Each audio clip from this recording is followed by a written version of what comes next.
Welcome to Clear Conversations, Entrepreneurial Legacies with your host, John Sleeting, an executive partner for Clearwater Capital Partners. Join John and his guests on this exclusive journey behind the scenes of extraordinary entrepreneurial families. In this series, we'll dive deep into the stories of John's guests, who generously unveil the paths they've walked, the challenges they've overcome, and the wisdom they've gained along the way. Throughout these conversations, we explore their achievements beyond mere recognition, disclosing the distinctive perspectives that have shaped their entrepreneurial journeys. We hope you enjoy. Welcome to Clear Conversations, the Entrepreneurial Legacies series. I'm your host, John Sleeting, and today I'm joined by John Rinehart. John is an entrepreneur. He started in the business world and then evolved into launching his own for-profit and not-for-profit organizations called Gospel Patrons. I was first met John in 2016 after reading his book that we'll speak of in a bit. I was so impacted by it that I wanted to meet the individual, the author, John, and have him fly into Chicago from sunny California and be here with a client dinner, with breakfast that we hosted with business individuals in the community, and we've stayed in contact ever since. John has encouraged me, inspired me, challenged me, shaped my thought process, so much so that I've been impacted by that, and I'm sure you will as well. He's got a wonderful wife, Renee, 2 young children that are growing rapidly, and he's just a fantastic person. I can't share enough about him, so let's dive in. John, welcome. I am so excited for this conversation as we're recording it here with just coming off Thanksgiving of 2023, going into the Christmas holiday and being able to carve out time on this subject of stewardship, generosity, your work in terms of the output of your work, but also your work itself and what that means in building your team and your entrepreneurial journey, as well as your legacy and how you think about these things.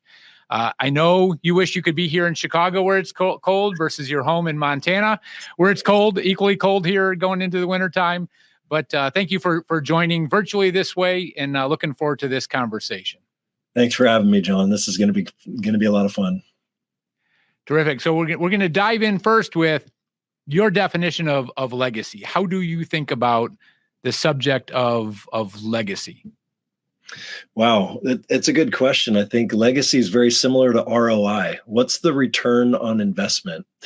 When my life is done, what did it produce? Who did I love? Who did I serve? What goes on beyond me?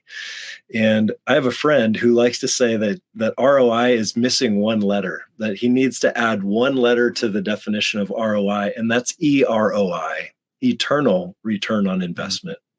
Not just what's going to last, for my children or even my grandchildren, but what did I do with my life that's truly lasting forever and ever and ever? Yeah. As a follower of Jesus, I obviously read the Bible and believe what it teaches, and just the idea that our lives actually do matter forever. The things that we do in this life echo into eternity. And I want to do as much of that with my life, with my money, with my stewardship now, because that's the greatest investment. Well, so listeners are right out of the gate, right, getting this really big and broad perspective on how to think about eternity, right? Sometimes it's hard enough to get through the day, the week, the month with work and family and demands on individuals. And now we're going to think eternally, right? So let's give people a little bit more context. You, Renee, your family, fantastic. It's been great getting to know you since 2016 when we first met. But take us back into a little bit of who is John Rinehart? What is the work that you do? What is Gospel Patrons? Then from there, I want to rewind a little bit in terms of your upbringing, and then we'll move forward to present day. Sure. Yeah. I started my career in business. My wife and I both did. She was an accountant. I was a sales rep. We were living in Orange County, California, sort of chasing the California dream in some ways. And we were succeeding quite early in our careers. We were married young at 23. And by 25, I had a midlife crisis. I was ahead of the curve on that one. And my questions that was asking at that point is like, what's my bigger purpose in life? Why am I going to work? At that time, I was succeeding and getting promoted and closing big deals. And my managers and sales managers, district managers, they're trying to motivate me with all kinds of toys and trips and rewards and contests and more material things. And I was not motivated by that. I really believe that each one of us is put on planet Earth for a reason. We didn't make ourselves, we didn't create ourselves, but we've been placed here by God for a specific reason and purpose. And oftentimes that reason and purpose in America feels like the American dream. It feels like just chasing another title, another position, another level, and another income status. And early on, I just had the sense that that's not enough. And so I actually hit the eject button from business at 25. I had an early exit, early retirement, and I went to grad school where I studied theology and I got grounded in what the Bible teaches. And so in one hand, I've got this, business background, and in the other, it's this calling and passion for God and the scriptures and his kingdom. And I wasn't sure that our faith and our business, or faith and money, overlap. They seemed like two circles that just never would touch. But these were the two circles that I was holding.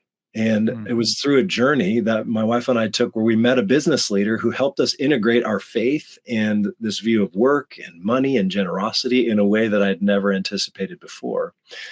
It became a book that I wrote called Gospel Patrons, People Whose Generosity Changed the World. And we launched that book almost 10 years ago and watched business leaders from 20 different nations immediately say, that's me. That's what I'm called to. I've always felt sort of second class as a business leader, or I never quite knew why I was blessed, why I was successful, why I had this wealth and influence that God has given me. What's it for? And how can I use it for a greater purpose? Right. And we began to see generosity get unlocked in the hearts of people, and purpose and joy. And the book actually mushroomed into a nonprofit organization we have, also called Gospel Patrons. And so many things captured in people getting to know you a little bit more. And I was one of those individuals. I read the book in 2015. Then in 2016, we connected because I was so impacted by the book.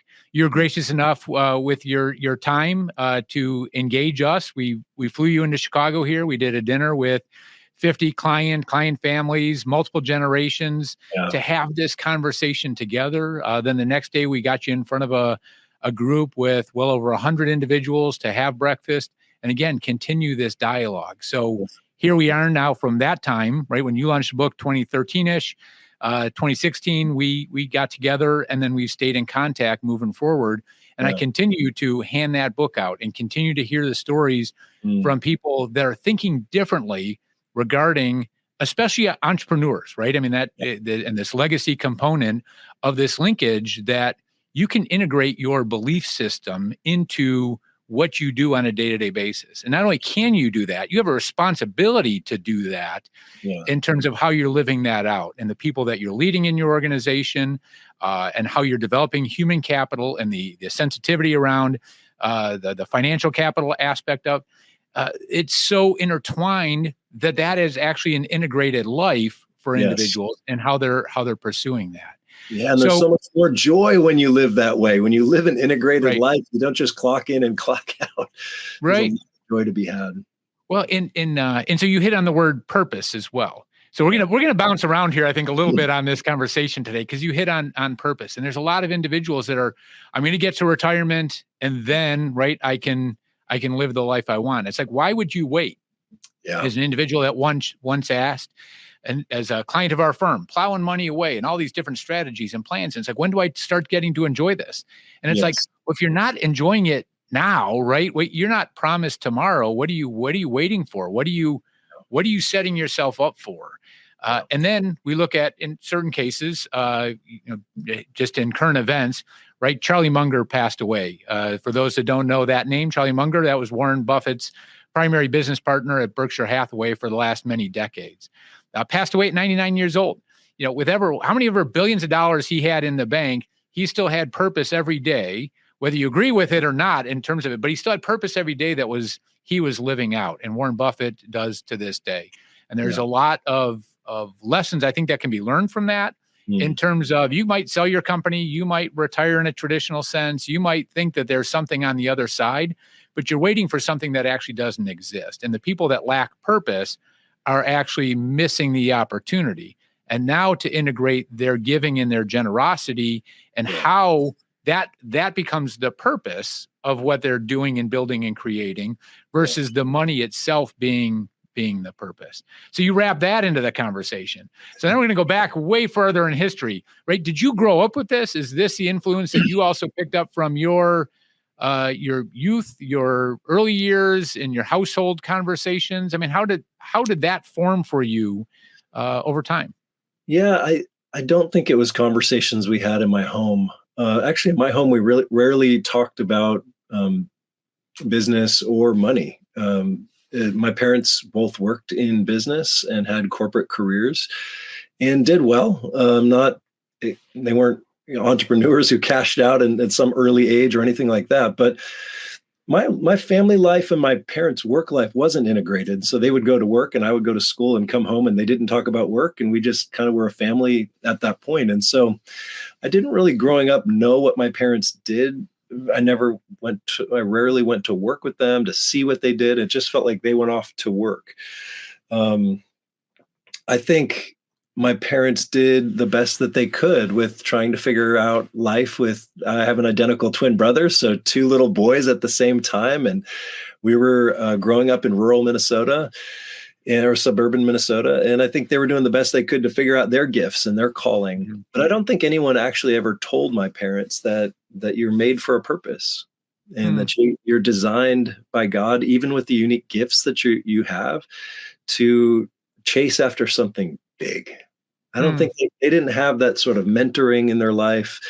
They both came from very small towns. And so they took a huge step up from where they had come from, but I didn't think they were ever taught how to integrate their faith. So it wasn't formed there at home. I watched my parents. They love me. They're proud of me, but I think I'm trying to stand on the foundation that they've given me and take it a step further.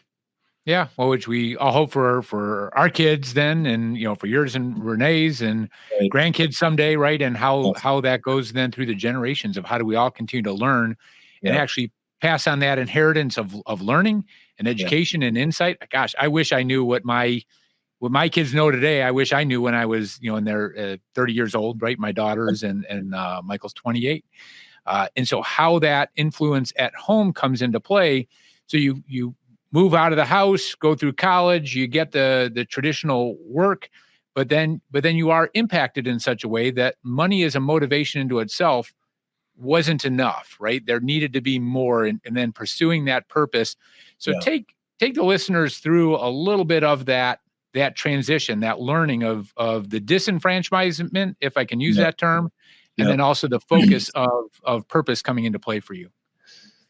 Yeah, I think we were living in Orange County, California at the time. And the California dream is a bigger and bigger house, a faster and faster car, and living closer and closer to the beach, and more toys, more trips. And we watched peers of ours, we watched people in the community go after that dream.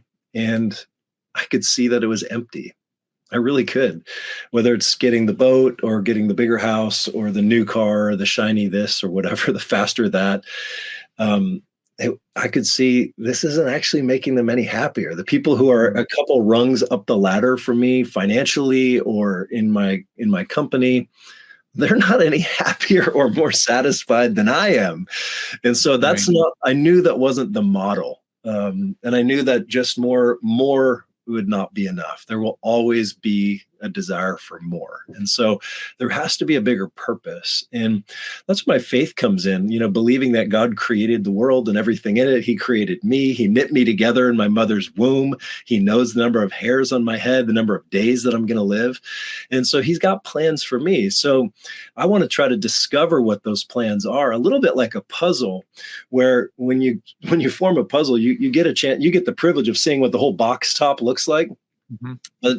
But in our lives, we don't get to see the box top. We just look at a set of pieces and we go, I've got this gift, and I've got this opportunity and this experience and this unique relationship, and I've had, this upbringing and these mentors and these people pouring into my lives. And you begin to flip over the puzzle pieces from the cardboard backing to the color side, and you go, how do those pieces actually fit together to an integrated life where what I believe is what I get to do every day, and my deepest held values get to be lived out, not stifled or delayed till much later.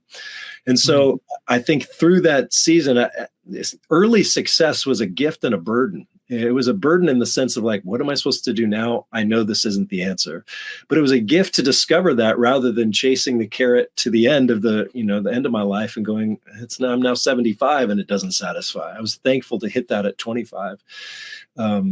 But it really was it disappointing? Was it? I mean, because you went to, you got your undergraduate degree into the business world, focused on that, building upon that. So you invest all this time in formal education and development and training and education, developing your competency set, and then you're left sounding like you're disappointed with the outcome of all of the sunk costs that you now had put into it. It wasn't that, because I was even today, I feel like that education was so rich, and my experience, even in business, still forms how I approach my life and ministry today. So I love business people. And while I was in business, meeting with different business people every single day, I loved those conversations. I just wanted to talk about other things. I wanted to further and expand the conversations to even some of the things we get a chance to talk about today, because I think that that's what we're all hungry for. We're made for a purpose. We're made to understand who we are and why we're here. Those are foundational to life. I want to talk with business leaders about that, because business leaders and business owners, entrepreneurs, these are people who love to take action. They're risk takers. They're possibility people who believe, the impossible could happen. And I love that. I love that mindset and that heartbeat. And I say, let's have those conversations, and then let's integrate some of these really big questions about who we are, why we're here, and what God has for us to do on the earth.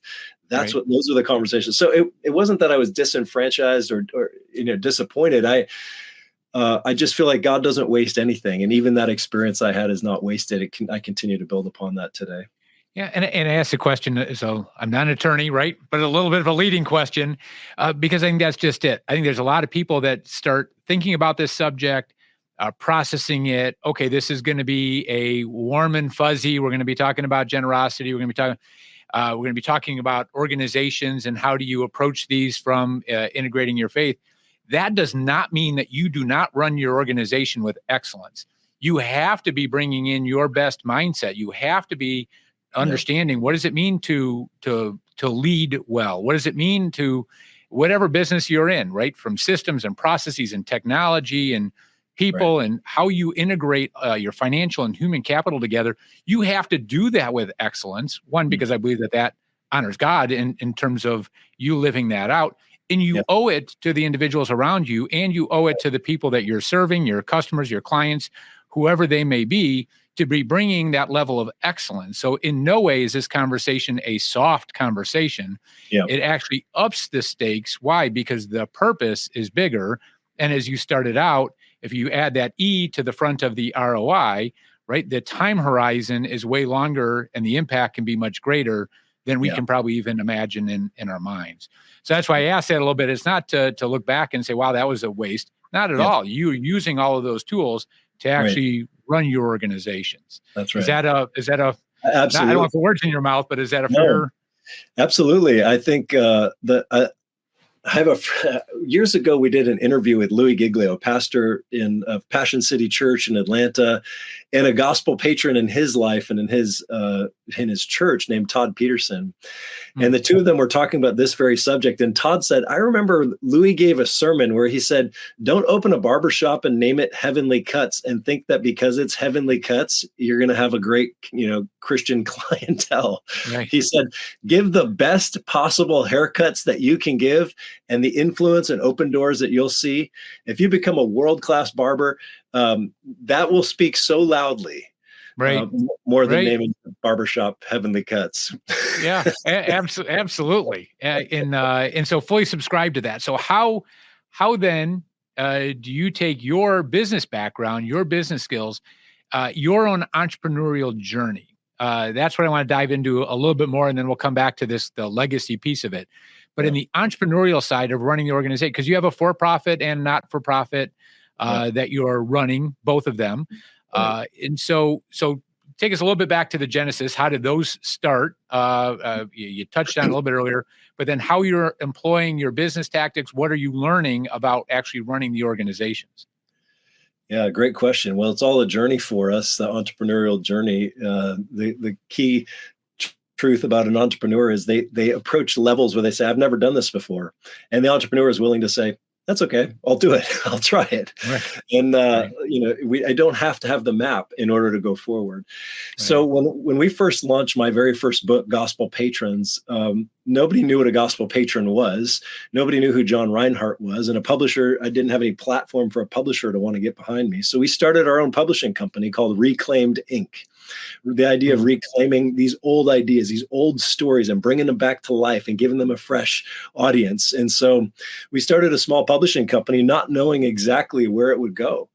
And we've now, I think to date, I say small, I think we've published 6 or 7 total books in the last 10 years. So it's not something that we've tried to grow into an empire, but we've used it as a vehicle to get messages that we believe are important and true and beautiful into the world. So Reclaimed Inc. began really with just the idea of one book. Could we do this? Could we get into publishing? It seems like publishers are so big and they're so, weighty that, can a little guy figure this out? And we began to learn and grow as we did that. And as we did that early on, we took some pretty big risks to not just print a standard sort of run-of-the-mill paperback, glued together, cheaply printed book. We decided to go big and work with an art department and a very well-known printer who specialized in high-end quality books for museums and exhibits and fashion books and things like this. And we said, if we are going to do a new book that is a new concept, needs to stand out. We want people to feel like this is fresh. And we want them to feel our investment in this, that this isn't just slapped together, I hope you like it. This is something we wholeheartedly believe in and we're willing to take a risk toward. So we printed a book that is unlike books it's how books used to be printed, but a cloth-bound book. Like this is it, Gospel Patrons. Cloth-bound book, sewn together, foil stamped, something that we felt like this is substantial and this is going to last for a long time. We also decided to do some color on the inside of the book, which always adds to the cost. And we just said, we don't care. We need to do that. This is part of how you make something that's worthwhile. Yeah. And that was one of our early risks, and it paid off. People began to get this book and, feel the texture of it and go, people don't make books like this anymore. I don't have another book like this on my shelf, but I love it. I love it. I love it. I've heard so many comments, not just on the content of the book, but actually the quality of it, that I think publishers don't have a vision for really anymore, but we do. And since we're new and we don't have much to lose, let's go for it and let's try. There you go. So there's the creative side. There's the ideas. There's the artistic design. There's the research and the writing, and the amount of time that you had to put into that to develop, call it the product being the book. And that's overly simplistic in this case. But we'll start with that. But the running of the business, how do you do all the creativity, right? And also deliver the financials to make sure that it's sustainable moving forward. How do you strike this balance between where things are led, what's faith led, what's a hard business decision to be made? How do you bring that together in your own process? Yeah, well, it's been helpful that my wife was a CPA and that she comes from a family of CPAs, and so to have wise financial counselors in my corner was really helpful early on. My parents both have a real strong leadership gift. And so I think that that's something I definitely picked up from my parents. My parents led in their various professions and careers. So I feel like the people side of it, the leadership, the vision, the values, where we're going, the direction, the decision-making, that's certainly something that's come much more naturally to me.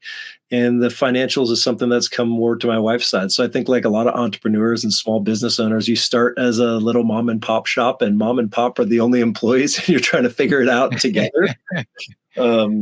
And then the journey for us we began to hire a few people. After the book started to get traction, I had some mentors in my life who said, I think this could be a nonprofit that many people would want to support, give to, and you could grow it more exponentially if you essentially enabled angel investors or gospel patrons to come alongside you on a nonprofit side. So we started a corresponding nonprofit called Gospel Patrons as well, and began to hire some really highly creative teammates, some of them whom you've met, John, to help us say, what if this message was more than a book? What if there were other vehicles and ways that we could carry this, whether it was films, videos, messages, interviews, content from different leaders that we meet and travel with in the UK. And we began to amass a team of people like that. So it's been an interesting balance juggling a nonprofit and a for-profit, and there's a relationship between them, but they're distinct identities.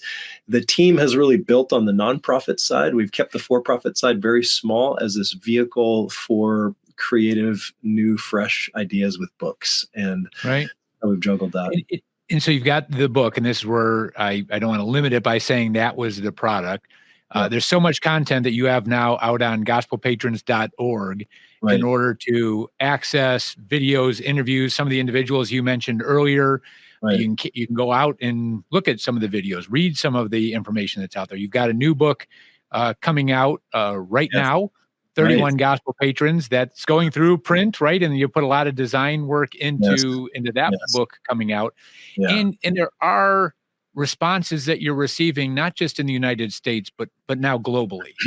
And you and Renee, if I can include her in this, do view yourself as global citizens in terms of the way you think about it. I like to too, just given travels all over the world and children that I've got living in different places around the world, in terms of how to engage. So how do you take a business model, right? A for-profit, not-for-profit here in the US, and also the stories, the message, the content, and have that resonate around the world? Yeah, it was interesting. The launch of the book and the launch of this idea was global from the beginning. A lot of times you think of an idea building at the small tribe locally, and then it goes maybe national, and then it goes international, after its season, and you try to scale it that way. This was the opposite of that, where because of different relationships and connections, as soon as this book launched, it was international. I'm not saying it was runaway success that sold millions and millions of copies, but it was reaching the right audience because they were connected. Successful business leaders who want to integrate their faith into their business, who think about giving, not just amassing a lifestyle and building a kingdom for themselves. It's not a huge tribe of people globally. And they often, because they're international business people, they're crossing paths with others and sharing the message. And so it began to spread very organically and naturally. The tough thing's been figuring out how to lead internationally. And even there's a lot of things growing right now in London with our movement. But the policies and the procedures and getting things set up in a different country, there's just different red tape, there's different restrictions, and all of that we've had to figure out as we go.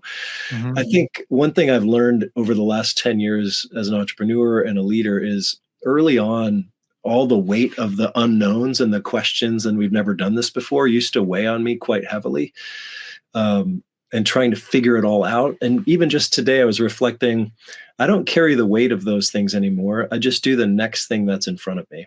I do the next best step that I can take. And I don't feel like I have to solve everything today or know how everything is going to turn out or know how it's all going to go. There's, I think, been a deepening through experience that I go, I'm going to have faith that I'm not the only one involved in this equation, that there is a God in heaven and he sees me, knows me, and loves me. He's in this equation, whether I can see him or not, whether I feel him right now or not, but he's involved in this story as well. So I'm going to be faithful with the things I know I'm called to do, and I'm not going to try to control the outcome or the fruit or make something happen. I'll do the very best I can do at the very next thing that I'm supposed to do. Yeah. And so, I mean, strategic plan, did you have an entire strategic plan laid out that this is the way it's going to play out? I mean, how do you integrate some of those? It was more Yeah, of go a ahead. vision than a plan. Yeah. That's just true of who I am. I'm more of a visionary than a planner.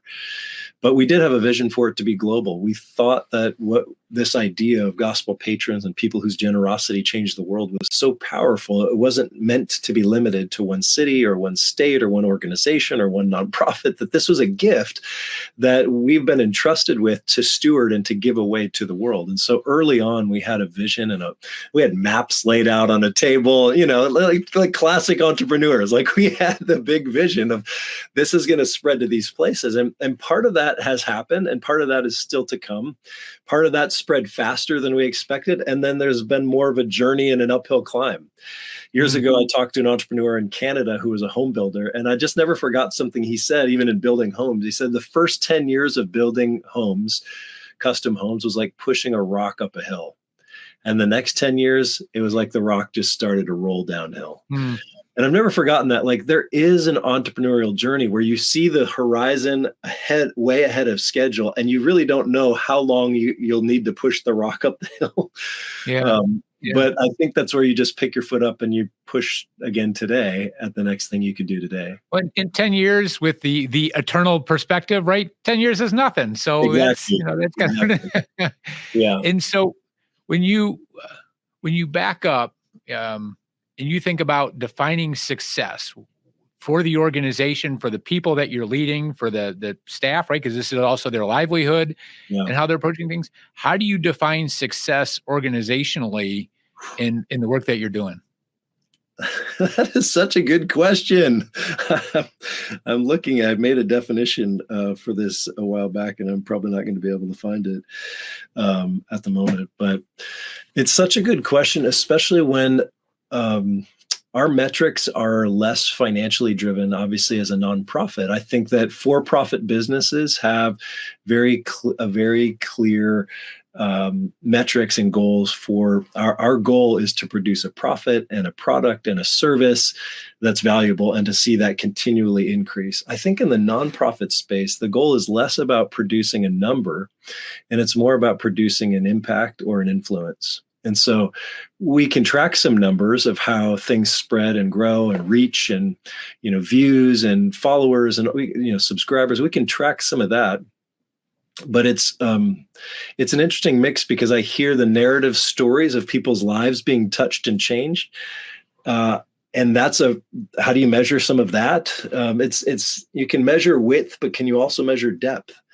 So our mission statement is to inspire and empower a generation of gospel patrons. We want to raise up a whole generation globally. And another way to say a generation could be a global movement. We desire to inspire and empower a global movement of gospel patrons. Are we there yet? No. But are we well on the way? Absolutely. We've laid a really strong foundation. And God's given us many connections and networks and people to serve and organizations to partner with. But I think I keep measuring it by that big goal. Are we moving closer and closer and closer to the idea of seeing a generation of people rise up with this calling, with this passion, with this understanding of their role and the value of what they do every day? And then are they taking action? How do we measure not just books sold or views on films or interviews? But how do we measure action? And I thankfully have a mentor who's further down this track, who's mentored business leaders for 25 years. And he said, it's okay to not have success be a hard number. It's not that we have to reach 1 billion people or something like that. Because the narrative fruitfulness, the stories of impact are real. And like you were saying earlier, we can imagine that those are happening beyond what we hear, as long as we're continuing to hear that. So very practically, I'll just share one thing that we do on our team Tuesdays and Thursdays. We have team Zoom meetings. Our team is fully remote. That allows everybody to live wherever they want to live and still make a contribution to what we're doing. And during our Tuesday, Thursday team Zoom meetings, we take 10, 15 minutes of the meeting and share the fruit. Who's been impacted? What stories have you heard recently? What new doors are opening? What new opportunities are coming? What projects are on the horizon that are encouraging? Have you heard any connections? Anything that's fruitful? We open it up to our entire team to share any good news, any good fruit that they've heard. And I'll tell you, every Tuesday and Thursday, there's something to share. I mean, Yeah. some days more than others, but there's always something to share. And that is in some way keeping our team motivated to go, this is why we do what we do. Every single meeting, we're brought back not just to nuts and bolts, but that larger vision of touching and impacting people's lives. Okay. That's certainly happening. When you share your purpose and talk a little bit about the for-profit, not-for-profit, that there's an aspect where the U.S. tax code, the for-profit, not-for-profit doesn't dictate the excellence, the purpose, the mission, the vision, all those sort of things. It's a tax item, it's a compliance item. It's important, but doesn't distinguish or separate the fact that there's intentionality. And so when you share about inspiring and empowering a next generation, I'm like, well, that's the business we're in. Clearwater Capital Partners is very much a for-profit capitalistic view of the world, and how capital stewarded well and efficiently allocated is the most effective means to affect change. I think Peter Greer, who heads up Hope International, heard him speak once. He's like, if traditional charity worked, Haiti would be the most prosperous place in the world. But it's not, right? And this is why Hope International's involvement with microfinancing isn't perfect, but using these tools and thoughts regarding how capital systems operate, as imperfect as they are, and we'll probably get a bunch of emails on this subject into itself, but that becomes an effective allocation of resources to go achieve whatever purpose is there to inspire and empower others. We look at it and we exist because we want our clients that we're serving and the families we're serving to live a life of joy, confidence, and a sense of abundance in how they're approaching things. Beautiful. Not the day-to-day movements of what happens in the world. And that has to be done from a very well integrated technical approach to then turn around in terms of what those things are that they're funding and what they're doing and organizations that they're supporting to continue to live out the words that you've captured in Gospel Patriots. Well, the key word of what you just shared in the mission statement there is serving. That business at its finest is a service to others. It's not a manipulation of others to get something that someone else has. I'll provide you a cheap product in order to get more money for myself. Like, that's business at its worst, at its absolute worst. Right. But business at its finest is a wholehearted service where we bring our best for the sake of others, and others see that, appreciate that, they want to work with us, and it raises all ships. So, tide raises all. So you'll hear this because Tricia and I did a session that's, I think, getting published really soon, right? So that'll be published right before yours is coming out. And she and her work, and you'll have to listen to the episode, but she talks about organizations that typically put themselves in the hero role in terms of it's about them versus the people that they're actually trying to guide. And once an organization serves and actually becomes the guide alongside the people that they're serving, that's the organizational purpose that comes into play. And it just, I mean, those revelations to me just were like, that's the way we need to be thinking about our team and how we're approaching the people that we're serving, is that mindset that we're a guide to make sense out of the tax world, the legal world, the financial world, how all of these things come together, their philanthropic ambitions and what they want to achieve, to really integrate so that they can come back to this living out their own purposes. Which I would add a layer onto that and say it's not only the business's role to serve, but as you and I go to work every day, John, if we approach our work as I'm trading time for money, that's a wrong view of work, and it's not going to lead to a joyful place. But if we are as individuals going to work, whether you're the CEO, the entrepreneur, or whether you're somewhere down in the organizational chart, to be able to say, I'm here primarily to serve the people around me, managers, customers, clients, our business success. I'm here to serve in the nonprofit space. I'm here to serve in the church space. I'm here as a servant. I'm here to bless, give, make this place better than if I weren't here. I'm here to bring the best of my abilities. I mean, everybody wins when we have that mindset and when we have that approach. And I think too often the reason that the sort of the retirement dream doesn't work is you trade 40 years of your life, and at the end you get a number in an account somewhere, and you go, that really wasn't worth it because I didn't get to bring the best of who I was every single day for the last 40 years. I was just trading. It was an exchange. It was Right. it's a transfer rather than a gift I get to offer every day. And I think when business people show up with that mindset, you can feel it, you can taste it. It's so much better. And I know you do that every day. You're so passionate about what you do. And that's part of the mindset that we want to encourage. Because I think people relegate the concept of stewardship to financial capital. Well, if we're talking about stewardship, we're talking about money and that's it. It's like, well, no, everything you just hit on is also capital. It's human capital. Yeah. It's intellectual capital. It's how all of the capital actually comes together in the way it's allocated to achieve a purpose, an end. And then it just becomes an alignment. Is what you're supporting, is what you're doing, is what you're buying, is what you're consuming, all in line with your purpose. And if it's not, that's where it starts falling short or becomes excess at that point in time. Yeah. So I want to pause for a second we're talking about the book, and maybe call it a teaser, call it what you will. When we talk about stories that change the world, that's a pretty big, claim in terms of this changing the world. Give the listeners a little bit of a flavor of, well, what do you mean by world-changing stories? Yeah, good question. Well, I was really captured by the chapter 2 in the book is the story that 500 years ago, everything in England that could be known about God was in Latin. So the official church was in Latin.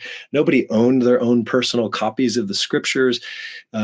So the churches had these big Latin versions. And there was a young guy who grew up in a business family, a merchant family named William Tyndale. He went to Oxford. He was really gifted with languages and linguistics. And he began to see, what if I were to translate the original Greek manuscripts of the New Testament, and instead of it going into Latin that most people in our country can't even read or understand, what if we were to make an English translation of the New Testament for the first time in history? The problem was that had been outlawed 100 years prior. The official church in that day said that translating the Bible was the equivalent of heresy. You could be burned at the stake for it. Crazy to think about, but William Tyndale had this ambition to give his entire nation of 6 million English speakers an English New Testament so they could know God for themselves, so they could read about the love that God has for them and his son, Jesus Christ, for themselves. Think about it. Like, it's hard to imagine that they didn't even have access to that. We've had the scriptures in our language for 500 years now. But William Tyndale was the first. Well, he was wanting to take this huge risk to translate the scriptures and didn't know how to do it and didn't know if he'd have support until a businessman named Humphrey Monmouth, who was a cloth merchant, came alongside William Tyndale and said, God's given you a job to do. It's time you get to work. Come live at my house. I'll provide for you. I'll protect you. Get to work. And so for 6 months, William Tyndale lived in the home of a very wealthy and successful business guy in the city of London, translating the New Testament from the Greek manuscripts into English. When he was done, this merchant used his ships, where he was trading in cloth throughout Europe and North Africa, used his ships to get William Tyndale to the European continent where the best printers were. A year later, 3,000 copies of the English New Testament rolled off the press, and the businessman was called upon yet again, where they put these small New Testaments in watertight boxes, dropped it in a barrel of oil, dropped it in a barrel of wine, and smuggled it back into England on these merchant ships. And that changed the nation of England. William Tyndale did end up being killed for it as a martyr for translating the Bible. His patron, Humphrey Monmouth, died within a year of this completed project. So they never got to see the ROI, but their EROI must be unbelievable. Because 2 years later, the King of England changed his mind, and authorized that an English Bible be put in every church in England. 75 years later, the new King James picked up this translation, updated it slightly, and we had the King James Version of the Bible, which went on to be the most influential book in the English-speaking world for the next 400 years, and has been foundational for every English translation of the Bible afterwards. Anything you've ever read, any Bible verse you've ever heard in English, finds its headwaters in one guy who was on the ministry side and one guy who was on the business side, and then them coming together. And now there's more than 600 million English speakers in the world who have access to God's word in their language because these two guys took a massive risk of faith together at the same time. And so and thank you for sharing that, right? Because that's one glimpse in, and this is why people have to go through the book, especially individuals that look at it going, well, I'm not the preacher. I'm not the one that is doing the translation. I'm not doing these, but that doesn't happen without the Mountains of the world and the others that you've captured in the book coming alongside to fund that work and to do it from where's the funding coming from? The businesses, and them running their businesses with excellence in order to even create that financial capital to turn around then and fund a bigger purpose. I was 29 years old when I first heard a small snippet of that story, and two questions popped into my mind. Why have I never heard stories like this before of business leaders with a strategic, amazing part to play in what's happening in their generation? And then the next question that immediately rose up was, what would happen if there were a whole generation of people like Monmouth, this patron behind the scenes, not just one? If God can do that through one life, what could he do through a generation of people running hard in that direction? And it's those kind of questions that's captured the last decade of my life. Well, and this is what gets so interesting to me. And some listeners might be, okay, that was 500 years ago. That was 400 years ago. These are all historical stories that are nice or motivating or inspirational. But what does it mean? What does it mean to me today? Yeah. And so how do you speak to that person in terms of their thinking through this, of saying, how do I apply this thought process to the way I'm engaging my life today? Well, it's certainly a different thought process of how do I make a difference rather than make a living? How do I make a life rather than make a living? And I've wanted to bridge that gap for a long time with something else in print. And I'm so excited to share that we have a brand new book coming out that's the companion to those historical stories. And it's all 21st century stories. It's called 31 Gospel Patrons. And we've interviewed 31 different business and professional people from around the country and a few from England who are investment bankers, entrepreneurs, private equity. Let's see, what else do we have? We've got artists, we've got authors, we've got all kinds of different professions in this book, where we've asked a series of questions to 31 different leaders on topics like this. How do you define your own personal sense of mission or calling? How do you make your own giving decisions when there's a million good things that you could contribute to? Mm-hmm.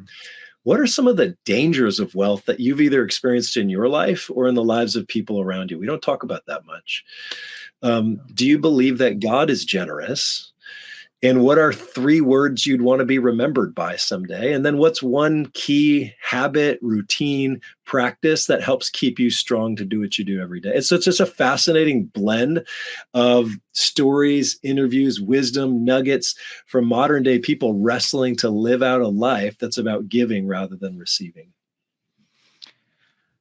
And John, I'm very humbled, right, that you have included a segment from yours truly. That is not what I was fishing for in my asking of this, this question.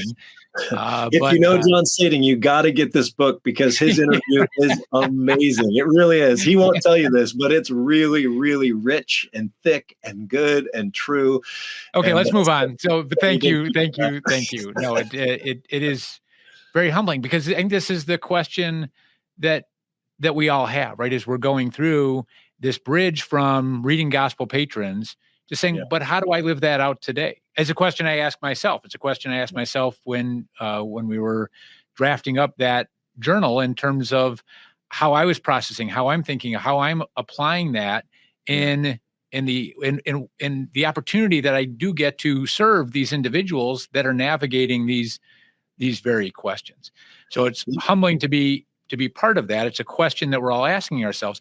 And it is that, well, what's the point? What does this matter? Is this going to have that eternal impact? There's once, someone said, and I tested myself on it in my own family. Everyone has 8 biological great-grandparents. And so when you ask that question, well, how many of your great-grandparents can you name? Unfortunately, I named less than half of them, right? I knew just a couple of the names of my own great-grandparents. Which then, as I think, and I've got 4 grandchildren, my 4 grandchildren's children most likely won't know who I am. Whew. So when we talk about it in terms of this 4 generations, really quickly within my own family, they won't even know who I am. How do I then bridge that to this? What's the eternal impact that I'm going to have? Because frankly, my own great grandkids most likely won't know who I am. Yeah. And that's a challenge, right? And that's where people can just throw up their arms saying, I'm just going to live for the day then. I'm just going to enjoy the day. I'm not going to worry about it and whatever happens. How would you challenge or encourage individuals that could just sit back into their chair and into that mindset of saying, what's the point? Yeah. Well, for those of you who follow Jesus, I just want to remind you, one of the things that he does so consistently is he flips our common understandings of things on their heads. And so he says, if you want to be first, be last. If you want to be great, be a servant. If you want your life to count, pour your life out for others. If you seek to save your life, you'll lose it. If you seek to lose your life, you'll find it. And so there's a lot of common approaches to how we engage in the world that Jesus said, that's just backwards and upside down. Right. And so if you want your life to count, you have to give it away. The things that people will remember are not the things we accumulated, but the things we gave away. Whether it was our time, our wisdom, our friendship, small things like even buying someone a meal and them going, no, let's split it. And you go, I got it. I just want to bless you. I just enjoy your friendship. I just want to say thank you for how you've invested in my life. All of those things add up to making a difference. The beautiful thing about when we get really passionate about generosity, and we begin to give our wealth away, which I know for many of us is very scary. Scary because you're like, aren't I going to need that? Well, maybe. But maybe you've been given that wealth in order to give it away. Maybe it's been entrusted to you, not for yourself, but that you could be a FedEx guy. You could be a delivery conduit for this wealth to go where actually God has intended it to go. And he's entrusted you to steward it. What an amazing privilege and responsibility. And when we begin to unleash the wealth that's been entrusted to us, one of the beautiful things is we can participate in the lives and transformation of people all over the world. More people than you'll ever meet, more places than you could ever go. Your money can be a blessing in those kind of places when you send it on ahead. We're not going to take it with us. We don't get to keep it after we die, but we can send it on ahead. Jesus said, store up your treasure for yourselves in heaven. Don't store it up on earth because it doesn't last. Moth and rust come, thieves break in and steal, but store it up in heaven. And when we give it away in faith, in love, and for the glory of God, we are storing it up later when we'll get to enjoy all the fruit and the benefit of it. And we get to participate in what God is up to in our generation, and that's what I want. There's this verse in Acts chapter 13, verse 36, that talks about King David. You've heard David and Goliath. David wrote many of the songs in the Bible and the book of Psalms. Well, it also says this of David, that he served the purposes of God in his own generation. And then he fell down and then he laid down and slept with his fathers. Essentially, then he died. But his life could be summed up with that phrase, he served the purposes of God in his generation. Man, I would love for that to be on my tombstone. I would love for that to be what my life is about. And I think that's impact, whether my great-grandkids remember me or great-great-grandkids know my name, that while I was here, I used my life for what would last forever and serve the purposes of God in our generation. The amazing truth is that our generosity gets to play a part in that. We get to contribute to what God's doing. We don't have to be the voice or the spokesman or the preacher or the missionary all ourselves. We can serve those people if we really do partner with them, give our wealth to them, support what God has given them a vision for. We can have such a huge impact. Well, and so some listeners might go down this path and are saying, then you're telling me I have to have a vow of poverty and I need to turn around and just give everything away and not have anything, not possess anything, So where is that balance? How do individuals weigh that and strike that balance in terms of living that open-handedly, living generously, and still enjoying the gifts that they've been blessed with? Where do you strike that balance? Yeah, I'm never going to try to be the lifestyle police. That's not what I'm called to. And the Bible doesn't actually prescribe a lifestyle. So that whether it's poverty or whether it's riches, I'm not going to be the police on that. But I will say God wants our whole hearts. And if we close our fist around any possession, pretty soon that possession possesses us. We know that when you get something new and you feel like, oh, this is shiny, this is new, I got to protect it, I got to manage it. All of a sudden, it begins to occupy way too much of your mind and heart than it deserves.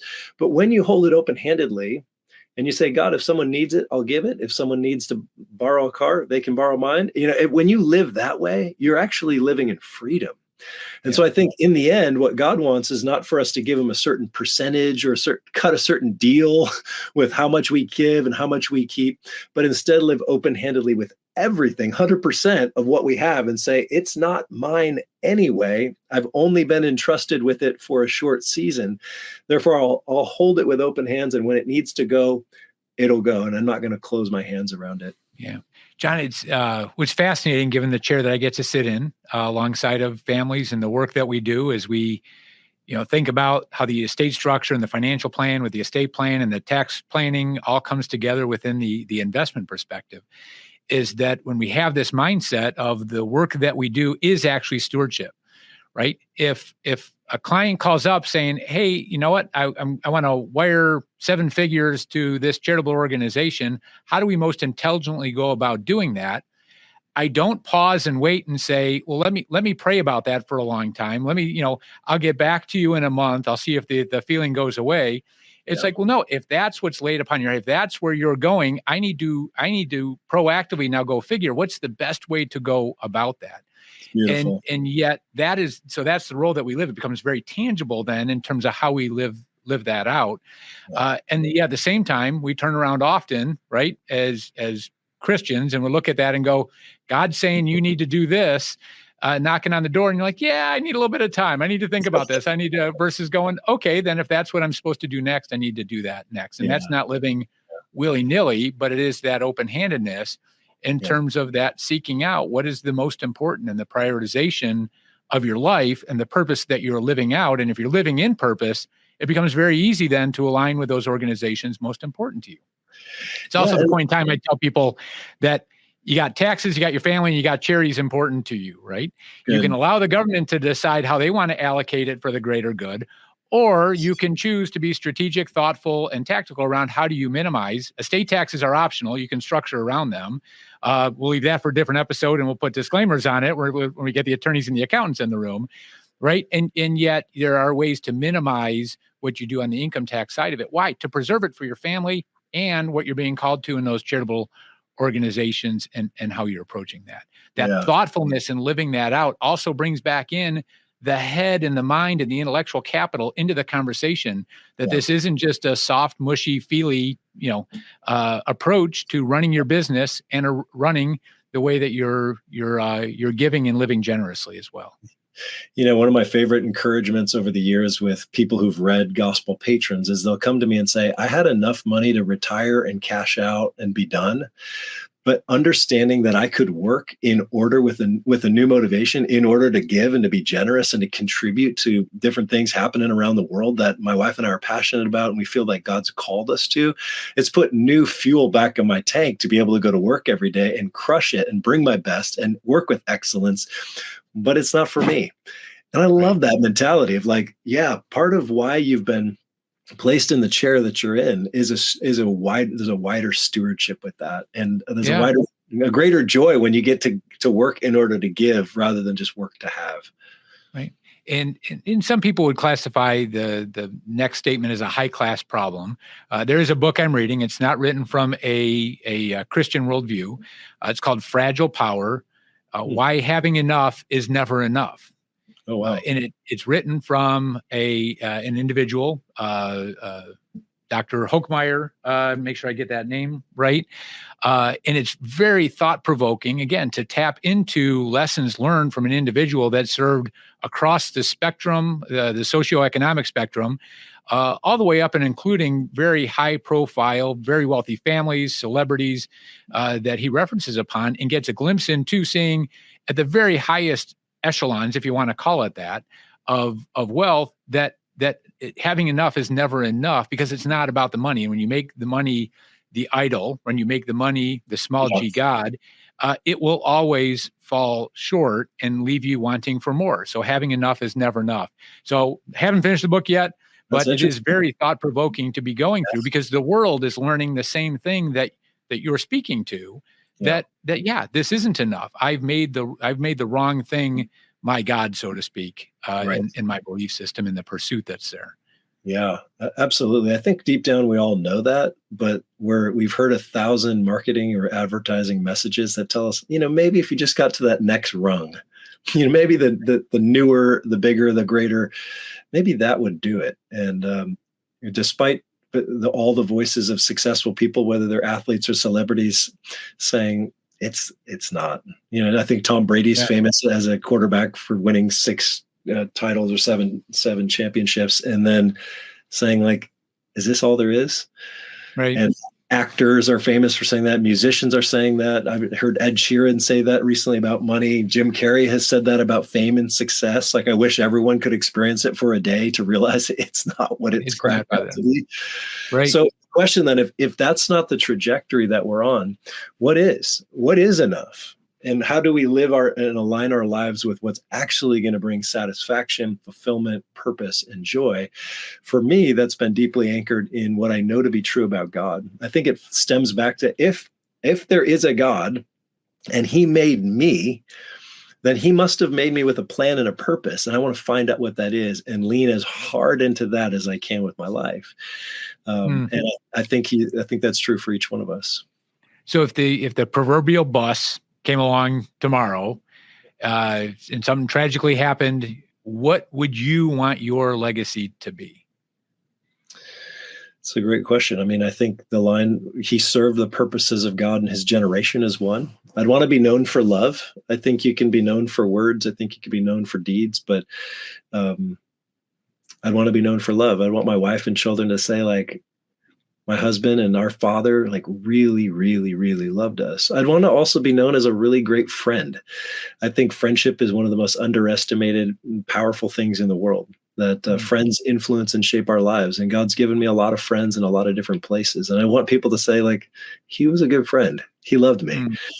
And then I'd want my legacy to be that he put some really powerful ideas into the world that are going to have a life beyond his life. They're going to last longer. They sparked something that not only led to action in people's lives and led to joy and purpose, but it's changed our thinking. It's changed the way we approach our careers, our money, our calling, our purpose forever. And I think having the opportunity to contribute a few big ideas, or maybe one big idea with a few different spokes coming out of that to the world, would be something I'd be really thankful to be a part of. When it's and what do we all want, right? We want the positive, the affirming, the loving, the caring, these things that we want to be known for. But I was struck by something that was in a piece that I believe you wrote, so I'll give you credit for it. But it highlights the fact that when we think about legacy, and you say the names Adam and Eve, right? When we think about the legacy of what happened in the garden, that however well they were living, for however long they were living before, the bite of the apple, that's the legacy then that the rest of us inherited from a mistake, right? From one mistake. And how many individuals, whether it be business, politicians, entertainers, people have gotten to really high levels of their achievement, we'll call it, because there's visibility and we know about it versus the stories that are unknown, and may have just wonderful lives and careers and have made great impacts, but it's the one mistake that they made. It's the one, misstep, one misdeed, one impropriety that happened, that becomes their legacy. We've seen it. Yeah. We've seen it within the church. We've seen it outside the church. Unfortunately, the statistics really aren't that different in how it plays itself out. So how do you protect yourself? How do you protect your reputation? How do you protect your organization? How do you protect your marriage, your family, your staff, so that the legacy you want, that you just stated, is protected? Because hopefully that bus doesn't come along tomorrow, but decades into the future. What safeguards do you put in place for yourself to make sure that that is the legacy you're living out every day? That's great. Well, one of the things that we say, I've got 2 teenage kids at home, and we've been, just as you do with kids, training them how to live. And one of the things we say often in our home is, when you make a mistake, you apologize. And when you sin, you repent. And those are different things. Mistakes and sins are different. But when you make a mistake, apologize. And when you sin, repent. We want to train ourselves within our family, even that this is just the culture of how we operate. We're not we know we're not perfect. We know we're going to all blow it at some point and make mistakes. But when that happens, we've already pre-decided what our response is going to be. It's not to protect. It's not to posture. It's not to ignore it. It's not to sweep it under the rug. It's not to act like it never happened. We're going to be people who own it and apologize, or own it and repent. And I think sometimes people's greatest mistakes can lead to their greatest successes. They can lead to their greatest turnarounds and can lead to their greatest comebacks if they're willing to humble themselves and repent and learn from it and grow. I think that's kind of how we all learn, as we fail forward and we make mistakes, and little kids fall and they get up again. I'm not so much afraid of falling. I'm conscious of many other leaders who've made huge mistakes, and I carry that with me. But I think actually one of the main ways that leaders make mistakes, whether it's in business or in nonprofit sort of church and ministry world, is they don't have intimate relationships with people around them. And therefore, they go chasing intimacy in false and ungodly and unhelpful ways.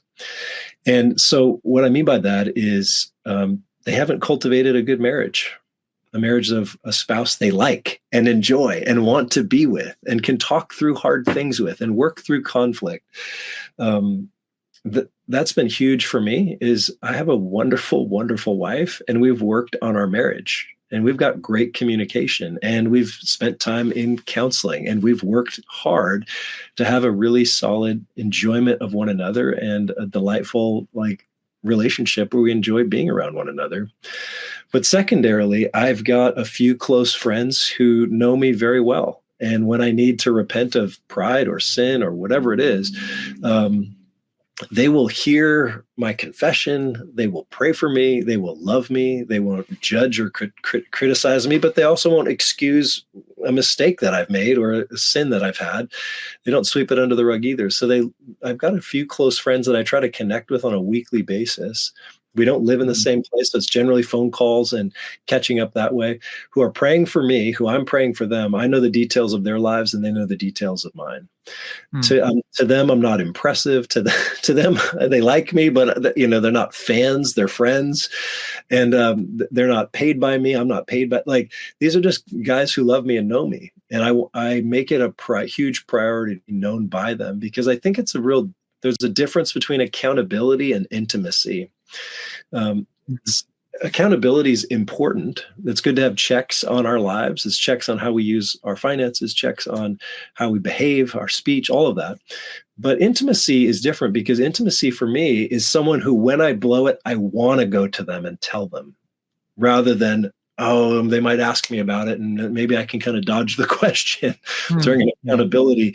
I actually want people in my life that when I blow it, I know I can go to them and they're safe for me, and they can hear my junk. They can hear the mess I've made, and they'll love me, pray for me, and point me back to God in those times. And by God's grace, all you need is a few treasured relationships like that. And that's what God's given me. And so I think the greatest safeguard against going off the rails is having first intimacy with God, reading your Bible, praying, going to a good church, singing worship songs to him, and reminding your own heart that he's better than anything else this world offers, and guarding your heart that way is with intimacy with God. But then I think it's intimacy with others. Often where we go off the rails is we're pursuing intimacy in the wrong places. And if we can have true and meaningful relationships and intimacy, I think it goes a long way to protecting us.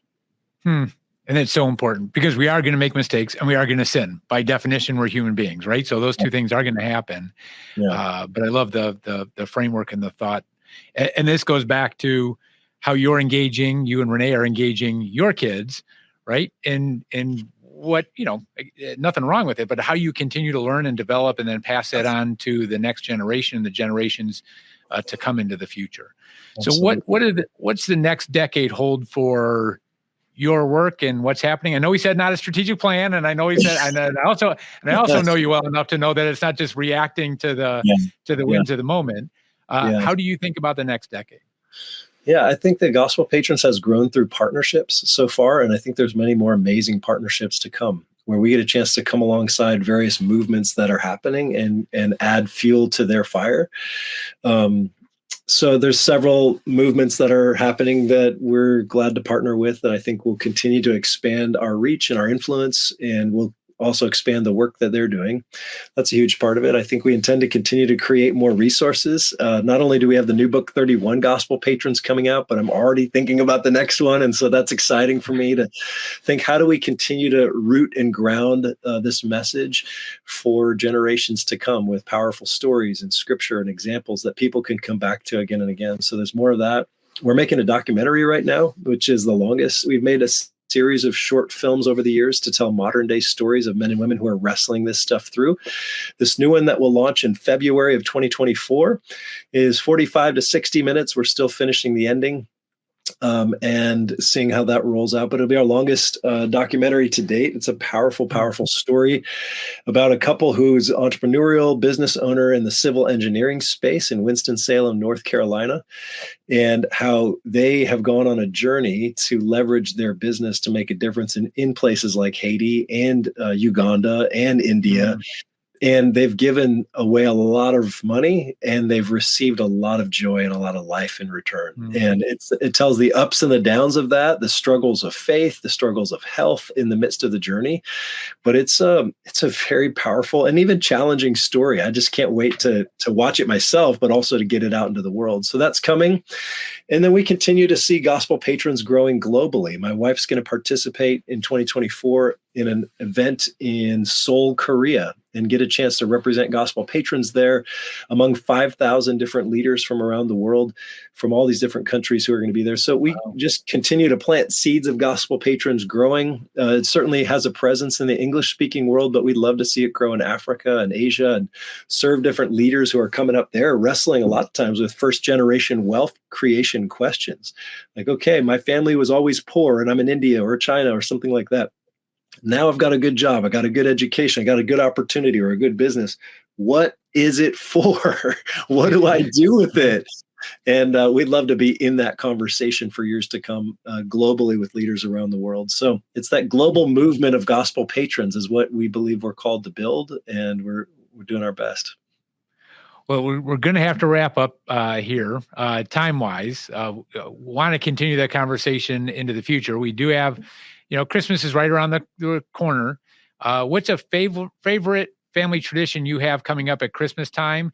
And what's one conversation you'd encourage others to be having at Christmas time around their dinner tables, maybe?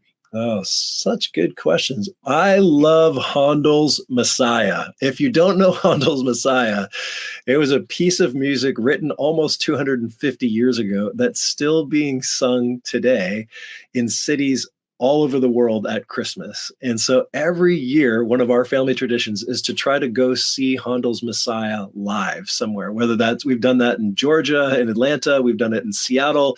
Our favorite is the Walt Disney Concert Hall in Los Angeles with 2,000 choir members singing along. No, they're not 2,000 choir members. I guess the audience was part of that because it was a sing-along, but huge choir orchestra singing along to music that's just classic. If you've heard the Hallelujah chorus that was written in this piece, you'll get there. Handel's Messiah is just our favorite family Christmas tradition. And we've got that coming up this Saturday night. So really looking forward to that.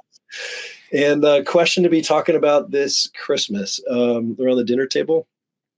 I think it's always powerful to ask people who's one of the most influential people who's made an influence on your life, or who's one of the people that's made the greatest difference in your life, and just listen to what people say. It really stirs gratitude a lot of times within us to remember that we're not self-made people, that we've been invested in by others, whether it's a boss, a manager, a parent, a friend, a relative, a pastor, somebody like that who's just made a real difference in your life. Oftentimes when you ask people that, you hear a really surprising story. It could be like the third grade gym teacher, you never know, or a coach. But it's a fun conversation. You get to know someone's background, and it stirs up that sense of gratitude at Christmas, which I think is wonderful. Well, the impact that you're having, John, with the stories that you already know, the stories that you don't know that are having that EROI return that you'll only know when you get to heaven someday, in terms of the impact of the work that is happening. It is inspirational. It is challenging to think about, to process, because we're all trying to figure these things out. It's what I feel a responsibility to, back to the families that I'm serving, to be out in front of them as they're processing and thinking about these things, because no one escapes the world to not have to think about and function on these items and to be making these decisions. So your work, to you, to Renee, to your family, to the team, continue the work, be encouraged. It is impactful, and you are living out your legacy because you are living in your purpose.